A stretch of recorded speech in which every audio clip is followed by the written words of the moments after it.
মানুষের কোন বিষয়ে অহংকার থাকে? সময়, ক্ষমতা, শরীর আর সম্পত্তি। আর এই চারটেই সর্বদা সঙ্গে থাকে না। কি বিচিত্র ব্যাপার! আপনি নিজেই দেখুন। সময় আজ ভালো হলেও কাল অবশ্যই খারাপ হতে পারে। ক্ষমতা আজ আপনার থাকলেও কাল তা নাও থাকতে পারে। এই শরীরটা তো নশ্বরই বটে।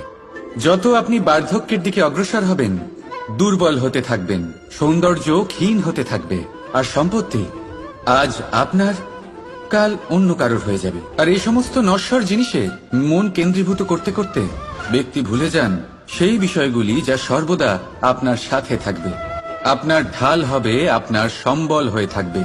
আর তা হলো আপনার স্বভাব, বুদ্ধি, সৎসঙ্গ আর খাঁটি সম্পর্ক। নিজের স্বভাব শীতল রাখুন, কর্মে বুদ্ধির পরিচয় দিন, সর্বদা ভালো মানুষের সাথে সময় কাটান আর খাঁটি সম্পর্ক সর্বদা পালন করুন। জীবনে সর্বদা সুখী হবেন। রাধা রাধা।